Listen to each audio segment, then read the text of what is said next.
चलिए क्लास 9 प्रश्नावली 1.5 का पहला सवाल देखते हैं, जिसमें कहा जा रहा है बताइए नीचे दी गई संख्याओं में कौन कौन परिमेय है और कौन कौन अपरिमेय है।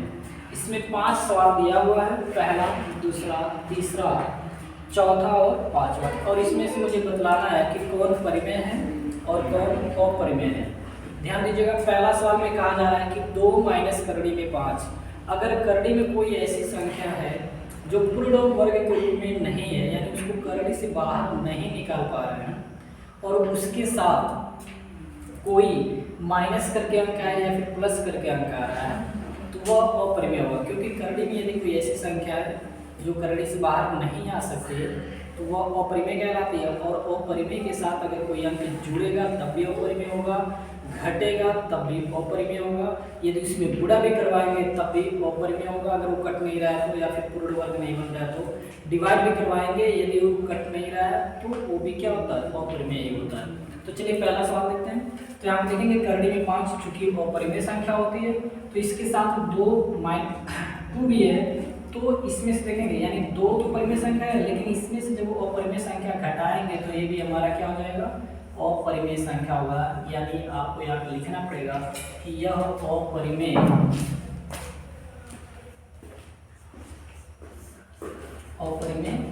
संख्या है, और कुछ नहीं करना इसमें।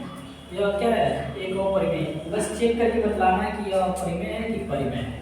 तो पहला क्या हो जाएगा, अपरिमेय संख्या हो जाएगा। दूसरा देखते हैं, यहाँ पे देखेंगे 3 प्लस करड़ी में 23 ब्रैकेट में दिया हुआ है, अब माइनस करड़ी में 23 दिया हुआ है। इसको कैसे चेक करेंगे, तो इसको थोड़ा सा सादा कर लेंगे, ब्रैकेट हटाएंगे तो हो जाएगा 3 प्लस करड़ी में 23 माइनस करड़ी में 23। यहाँ तक कोई दिक्कत? ठीक, यहाँ पे देखेंगे करड़ी में 23 से करड़ी में 23 कैंसिल हो जाएगा, क्योंकि इसके आगे प्लस है और इसके आगे क्या है, माइनस है। बचा क्या हमारा, सिर्फ 3। तो 3 जो है ये हमारा क्या है, परिमेय संख्या। क्यों परिमेय, क्योंकि इसके नीचे एक छिपा रहता है, एक लिख देंगे P/Q के रूप में हो जाएगा, इसलिए हमारा क्या है, परिमेय संख्या। यहाँ पे लिख दीजिएगा, अतः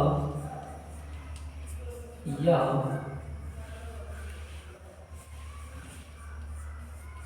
परिमेय संख्या है। यदि इसमें कोई दिक्कत होगा तो जरूर बताइएगा। इसी के साथ चलते हैं तीसरा सवाल पे। तीसरा देख रहे हैं करड़ी में 7, करड़ी में 7। अगर सिर्फ करड़ी में 7 बस रहता तो यह अपरिमेय संख्या हो जाता है, लेकिन जैसे ही सवाल को सॉल्व करेंगे तो देख रहे हैं करड़ी में 7 ऊपर भी है नीचे भी है, तो करड़ी में 7 से करड़ी में 7 कैंसिल हो जाएगा। बचा क्या हमारा, 2/7। तो P/Q के रूप में हो गया, और तुरंत इसके नीचे क्या लिख देंगे, अतः यह परिमेय संख्या है।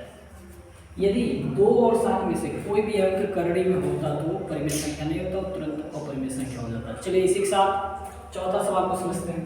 यहाँ पे कहा है, चौथा थोड़ा और ऊपर लिख दे रहा हूँ, 1/करड़ी में 2 था, 3 था। इसको देखेंगे कि ये परिमेय संख्या है कि नहीं। तो ध्यान दीजिएगा, करड़ी में चूंकि ये पूर्ण वर्ग की संख्या नहीं हमारा, यानी करड़ी से बाहर नहीं निकल पाएगा, तो इसलिए क्या हो जाएगा, अपरिमेय संख्या है। यानी ये क्या है, अपरिमेय संख्या है। इसी क्रम में चलिए देखते हैं लास्ट वाला पांचवा के लिए मैं बता दूं आपको, जब कहीं पर भी पाई शब्द आ गया और पूछ लिया गया कि वो परिमेय है कि अपरिमेय है, तो उस कंडीशन में हमेशा याद रखिएगा, पाई जो है यह एक अपरिमेय संख्या होती है, ठीक है। तो इसलिए हमारा क्या हो जाएगा, अपरिमेय संख्या, अपरिमेय संख्या है। सिर्फ पाई की वजह से, अगर पाई नहीं होता तो सिर्फ 2 होता तो यह संख्या हमारी परिमेय हो जाती, लेकिन पाई के रहने की वजह से ये संख्या हमारा अपरिमेय होगा। यदि इस सवाल में किसी को कोई दिक्कत होगा तो जरूर बताएंगे।